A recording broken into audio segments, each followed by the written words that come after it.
welcome to another Weekly 3 with Tony T. I'm Tony Trongone, Superintendent of Millville Public Schools.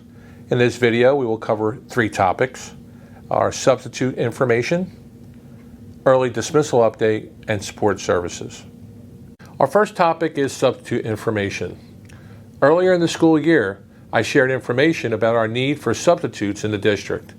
Our substitute pool plays a vital role in ensuring that learning continues when teachers are absent and that our buildings run efficiently when faced with staff absences. As a reminder, we're actively seeking 2 types of substitutes. The first type is a building-based substitute. These staff members work full-time in a dedicated building, filling in for the day-to-day absences that occur. I would like to share that we recently raised the pay rate for these positions to a competitive $175 per day. We are also hiring for part-time substitute positions. This option allows for up to 28 hours per week and flexibility in when and where you work. Pay rates for our part-time positions are listed on your screen and cover a wide variety of teaching and support jobs. The application process for becoming a substitute with our district depends on the type of position you are looking for. If you are interested in becoming a full-time building-based substitute, you can submit an online application with ESS, the company we partner with to fill these positions. Their website will guide you through the process. You can access our district listings on the ESS site by scanning the QR code or typing the link on your screen. If you are interested in becoming a part-time substitute, we are now hiring staff to work directly for the district.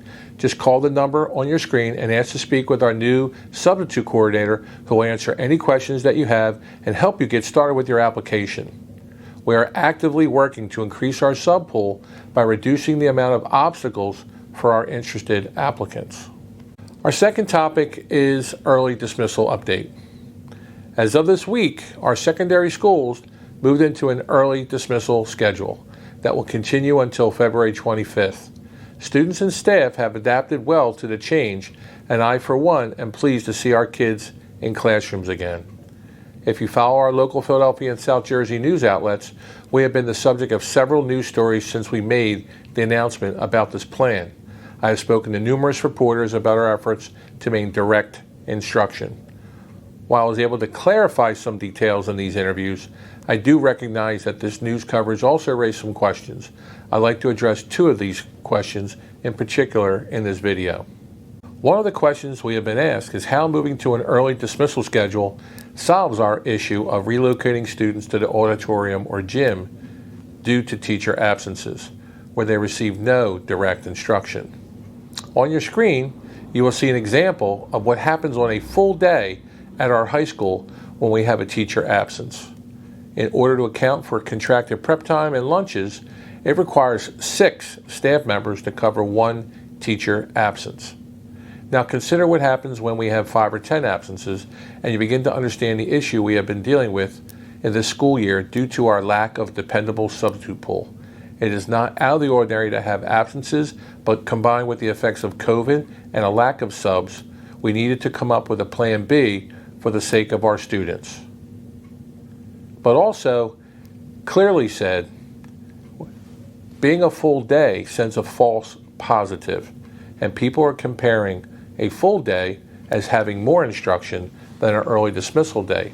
But this new plan guarantees our students to be in front of an adult for at least 63 minutes in an instructional period, and not sit in a gym or an auditorium for anywhere between 45 minutes in 8th grade, in 7th grade and 6th grade, and up to 90 minutes at the high school level.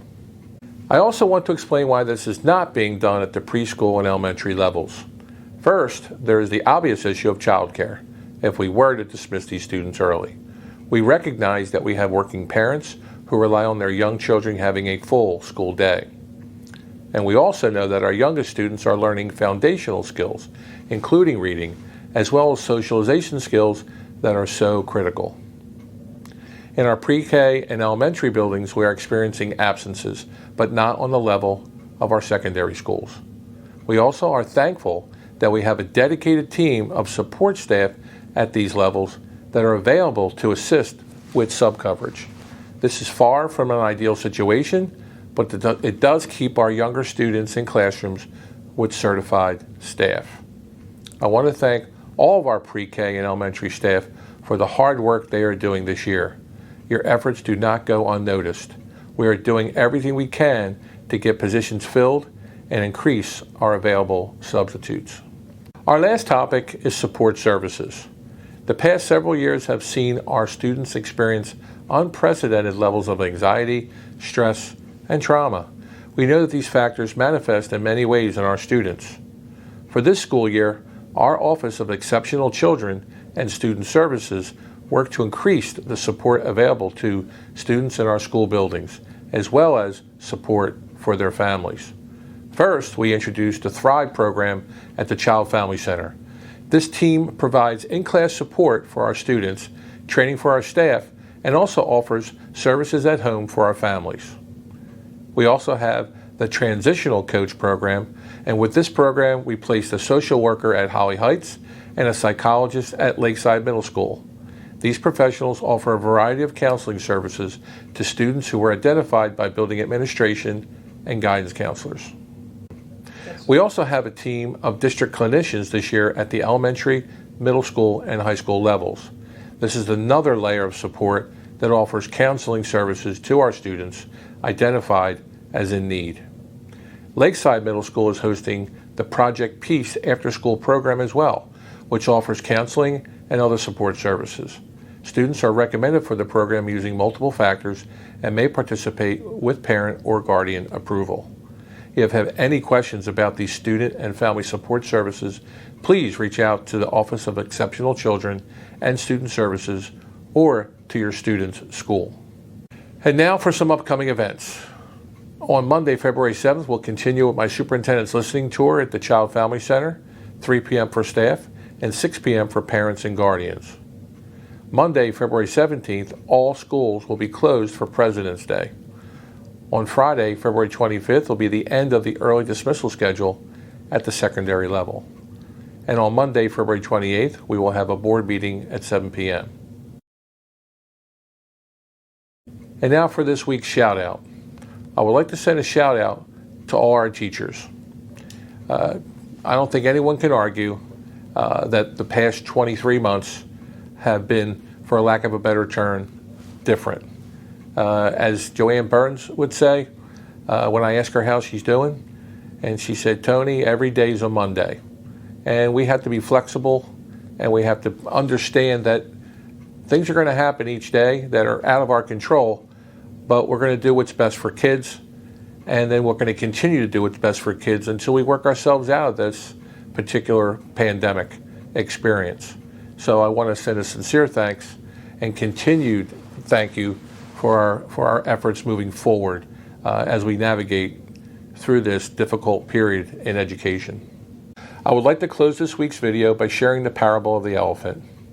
If you're not familiar, this is an Indian folktale about 6 blind men that encounter an elephant for the first time. Each man touched the elephant in a different spot and attempted to guess at what type of object it was. As you would expect, each man came up with a very different idea of what type of object it was, depending upon what part of the elephant they touched. None of the men could agree, and they eventually began arguing with each other because they could understand only the small portion of the elephant based on their limited knowledge. I'm sharing this familiar story because it brings to mind the intricacies of managing a school district. We as humans sometimes have the tendency to turn our own subjective experience into absolute truth. Sometimes we ignore other viewpoints in favor of supporting our own, as limited as it may be.